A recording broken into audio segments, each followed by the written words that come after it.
तो cross check हो गया वहां पे, तो आपका डर खत्म हो गया। क्यों? तो हमें वहां पर रुकना है और लगाना है क्या यही प्रोसेस होती है जो ये बता रहा है। हमें जब पता नहीं है तो क्यों एग्री हो जाए किसी के फोन पे अननोन पे कि ये पुलिस वाला ही बोल रहा है कि सीबीआई वाला ही बोल रहा है, और हम ऑनलाइन क्राइम और डिजिटल अरेस्ट की बात कर रहा है। तो डिजिटल अरेस्ट जैसी कोई चीज होती नहीं, मैं आपको बता दूं। सीआरपीसी में पहले, अब एनएसएस में अरेस्ट होता है किसी को पकड़ के कहीं रखना, है ना। तो डिजिटल अरेस्ट का मतलब क्या? हाँ, डिजिटल मनी आ गई, वो आपके दिमाग में आता है सब चीज डिजिटल हो गई तो अरेस्ट भी डिजिटल हो गया है। तो अरेस्ट डिजिटल नहीं हुआ। लेकिन कितने बड़े बड़े लोग हैं जो बहुत बड़े बड़े पदों पर रह चुके, उन्होंने करोड़ों रुपया दे दिया इल्जाम लगा, क्योंकि उन्हें वो ड्यू प्रोसेस जो होती है अरेस्ट की या पुलिस की प्रोसीडिंग, कोर्ट की प्रोसीडिंग नहीं पता थी। और ना ही वो वहां पे स्टॉप हुए जब ये चीज स्टार्ट हुई कि हमें रुककर इसको रीवेरीफाई या वेरीफाई करने की आवश्यकता है। क्लियर? ये तो फियर की बात हुई। दूसरी बात करते हैं लालच की। लालच में भी ऐसा ही होता है, तभी तो हम कंसेंट देते हैं। कंसेंट इन द सेंस, अगर हम अपनी कंसेंट नहीं देंगे तो क्या पैसा बैंक से कहीं जा सकता है? बिल्कुल नहीं जा सकता है। हम लोग कहते हैं हमने सर कुछ नहीं किया, वो अपने आप चला गया, सर वो अपने आप हो गया, पता नहीं सर, पता नहीं सर। कुछ लोग झूठ बोलते हैं, कुछ लोग जानते नहीं। ठीक, तो कंसेंट बिना दिए आपका पैसा कहीं नहीं जाता है। तो पहला हमने कंसेंट देने वाला फियर है। दूसरा मुझे लगता है लालच। लालच भी एक फैक्टर है जिसकी वजह से हम अपनी कंसेंट तुरंत दे देते हैं लोगों को। जैसे कोई लड़का है सर्च कर रहा है, या आप है सैलरी है सर्च कर रहे हैं, कोई चीज आपको खरीदनी है, ठीक, तो आपने अमेजन पे देखा, फ्लिपकार्ट पे देखा, ये ई कॉमर्स की वेबसाइट जो है ये बिल्कुल जेन्युइन है ना, ये जेन्युइन प्लेटफॉर्म से डाउनलोड करिए आप शॉपिंग, कोई दिक्कत नहीं। लेकिन कंपैरेटिवली जब वही प्रोडक्ट आप दूसरी जगह देखते हैं प्राइस पे, वो आपको सस्ता दिखता है, तो कहते हो ये तो 10,000 का फेसबुक पे मिल रहा है। लेकिन फेसबुक पे क्या दिख रहा है आपको? खाली पन्ना पेज, उसके पीछे कोई सिस्टम। लेकिन आपको क्या हुआ? आपने देखा है 40,000 का लैपटॉप या मैं मोबाइल जो भी सर्च कर रहा था, ये तो यहाँ पे 24,000 का है, 12,000 का है। मैं एक एग्जाम्पल दे रहा हूँ, कोई भी चीज हो सकती है, ठीक है। तो हम लोग क्या करते हैं, फिर उन्हें ऑर्डर कर देते हैं और वो पैसा गलत अकाउंट में चला जाता है और उधर से कुछ आता भी नहीं है और आप फिर कंप्लेन करते हो। मान लीजिए कभी आया और चतुर हो गए, आपने कहा कि चलो मैं तो सीओडी पे करूंगा, मैं पेमेंट दूंगा ही नहीं पहले, मैं तो कैश ऑन डिलीवरी पे ऑर्डर कर रहा हूँ फेसबुक से, आप बताओ, और ये 2,000 का सामान मैंने मंगा लिया। उसने क्या किया? आपके एड्रेस पे कोई ऐसे चीज भेज दी, टूटा फूटा पावर बैंक, ईटा, गद्दा, ये सब भी भेज दे रहे हैं कि नहीं? वो आ जाता है, तो आपको बिना पैसे लिए वो खोलने तो देगा नहीं, ठीक है ना।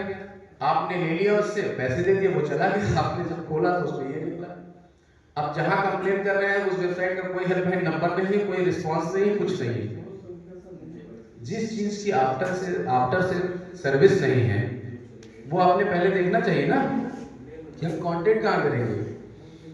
तो वहां पे लालच में इंसान फंस जाता है। दूसरा लालच का क्या है?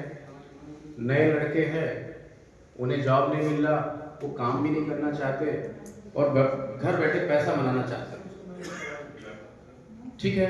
हम आपके पास थोड़ा पैसा है तो उस पैसे को बहुत जल्दी मल्टीप्लाई करना चाहते हैं, डबल ट्रिपल। हम आप ऐसे बसते हैं कि अपने पैसे को बहुत जल्दी मल्टीप्लाई करना चाहते हैं, ऐसी जगह डाल दें कि वहाँ 15-20% ब्याज मिले या जल्दी दुगना हो जाए, तिगुना हो जाए। ये हमारी आपकी सोच है। और लड़कों के बच्चों की सोच क्या है कि घर बैठे हमें कुछ जॉब मिल जाए, कि हम मोबाइल पे ऐसे करते रहें और वर्क फ्रॉम होम हो जाए। तो उन्हें पार्ट टाइम जॉब के नाम पे फिर गेम करके, बेट करके, देख लो ना कितना लड़के आजकल ड्रीम 11 और क्या क्या, मैं मुझे नहीं पता क्या क्या वो करते हैं और उसमें बहुत सारे पैसे कमा देते हैं। तो जो इंटरेस्टेड लोग होते हैं उन्हें वो पकड़ लेते हैं और बढ़िया बढ़िया अपने पैकेज बताते हैं और लाखों रुपए वो उनके पास एक पैसा नहीं उधार लेकर दोस्तों से, माँ बाप से, कैसे भी कर करा के, क्या छोटा मोटा बिजनेस भी कर रहे हैं, वो अपना पूरा पैसा दे देते हैं। यंग लोग हम आप पे होता है इन्वेस्टमेंट वाला फ्रॉड। जैसे शेयर मार्केट में बहुत लोग यूज करते हैं, मैं भी करता हूँ, अपना इन्वेस्ट करता हूँ पैसा। तो हमें सही पता होना चाहिए कि शेयर मार्केट में जो एप्लीकेशन हमारी कौन सी जेन्युइन है जिससे वो पैसा वहां जाएगा। कोई व्यक्ति बताने लगेगा सर हम करवा देंगे आपका, मैसेज कर देंगे ऑनलाइन। क्योंकि हमारे दिमाग में ये चीज़ हो गई है कि जो बहुत सी चीज़ें ऑनलाइन होने लगी तो सभी चीज़ें सही नहीं है। मेरे कहने का मतलब ये है, आपको जो भी ऑनलाइन करना है सही प्लेटफॉर्म का चयन करना है, ठीक है। चाहे वो बैंकिंग है, चाहे वो शॉपिंग है। कैसे पता करेंगे वेबसाइट सही है कि नहीं? वेबसाइट जब भी बोलते हैं तो उसके यूआरएल में सबसे पहले क्या लिखा रहता है? HTTPS।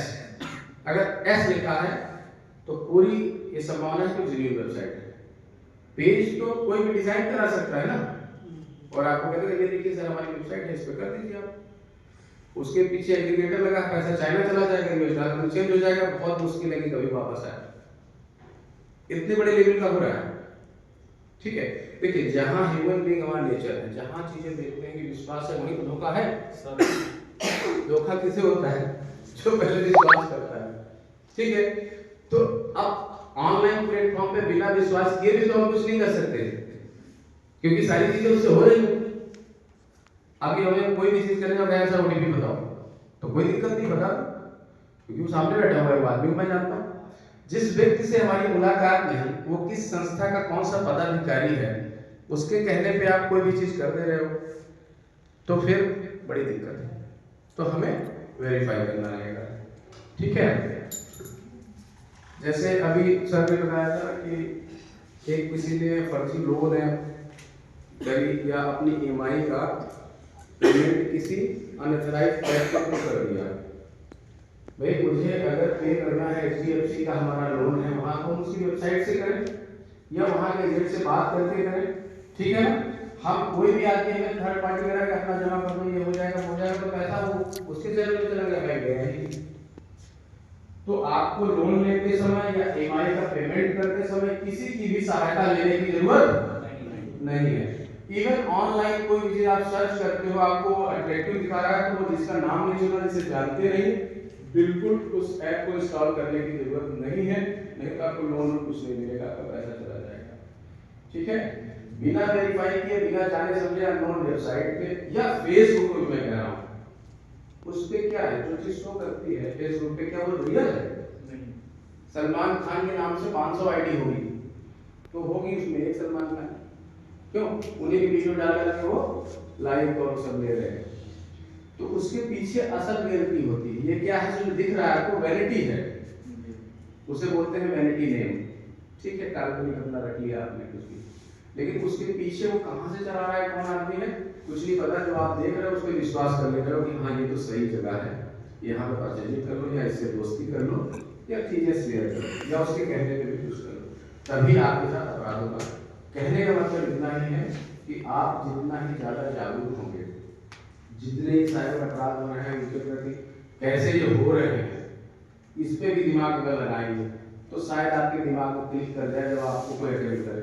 और यहाँ जितने लोग बैठे हो, कोई ऐसा नहीं मैं कह सकता हूँ जो जिस पे अटेंड ना हुआ हो और ना होता हो दूसरे तीसरे। सभी को फोन आते होंगे, सभी को लिंक आते होंगे, मुझे आते हैं, आते हैं नहीं आते हैं, तो उनको अगर आपने एक्सेस किया और आगे बढ़ गए तो बहुत कम संभावना है कि आप बच पाएंगे, फंस जाएंगे। तो मुझे यही बताना था, अगर अपराध हो जाता है तो हेल्पलाइन नंबर कोई बताएगा मुझे क्या है? 1930 इस पे